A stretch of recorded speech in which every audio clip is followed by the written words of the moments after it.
Hi കൂട്ടുകാരെ, എൻ്റെ video കാണുന്ന എല്ലാവർക്കും സുഖമാണല്ലോ. ഞാൻ ഇന്നിവിടെ ഒരു മുള്ളുവാള ഫ്രൈയാണ് തയ്യാറാക്കുന്നത്. ഇത് നല്ല ടേസ്റ്റ് ആയിട്ടുള്ളതാണ്. എങ്ങനെയാണ് ഇത് കട്ട് ചെയ്ത് ഫ്രൈ ചെയ്യുന്നതെന്ന് നമുക്ക് നോക്കാം.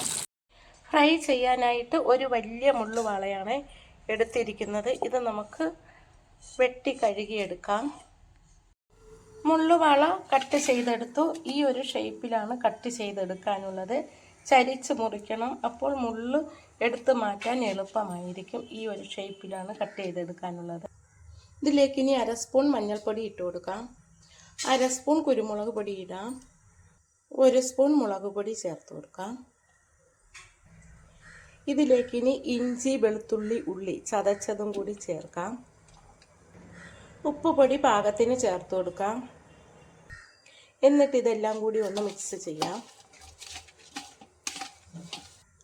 കുറച്ച് കറിവേപ്പിലയും കൂടി ഇട്ടിട്ട് മിക്സ് ചെയ്യാം. വലിയ ഇല ആയതുകൊണ്ട് അരിഞ്ഞാണ് ഇട്ടത്.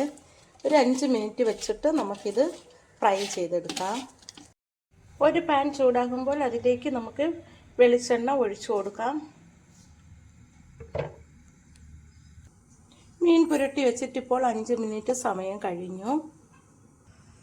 എണ്ണ ചൂടായി. അതിലേക്ക് നമുക്ക് ഓരോ മീൻ കഷ്ണങ്ങളും പറക്കി ഇട്ട് കൊടുക്കാം.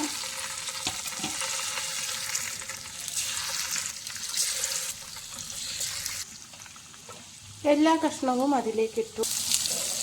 മീൻ ഒരു സൈഡ് വെന്ത് വന്നു. നമുക്കിത് ഓരോന്നായിട്ട് മറിച്ചിട്ട് കൊടുക്കാം. എല്ലാ ഭാഗത്തും മുരിഞ്ഞ് കിട്ടിയിട്ടുണ്ട്.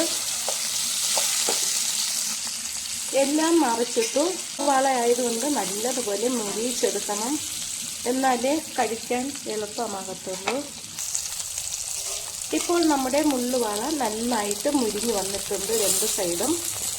ഞാൻ തയ്യാറാക്കിയ ഈ ഫിഷ് ഫ്രൈ ഇഷ്ടമായെങ്കിൽ എല്ലാവരും മുള്ളുവാള കിട്ടുമ്പോൾ ഇതേ രീതിയിലൊന്ന് കട്ട് ചെയ്ത് ഫ്രൈ ചെയ്ത് നോക്കണം. നല്ല ടേസ്റ്റാണ് കഴിക്കാനായിട്ട്. ആദ്യമായി കാണുന്നവരെല്ലാം എൻ്റെ ചാനലൊന്ന് സബ്സ്ക്രൈബ് ചെയ്യണം, എന്നെ സപ്പോർട്ട് ചെയ്യണം, ലൈക്ക് ചെയ്യണം. Thank you.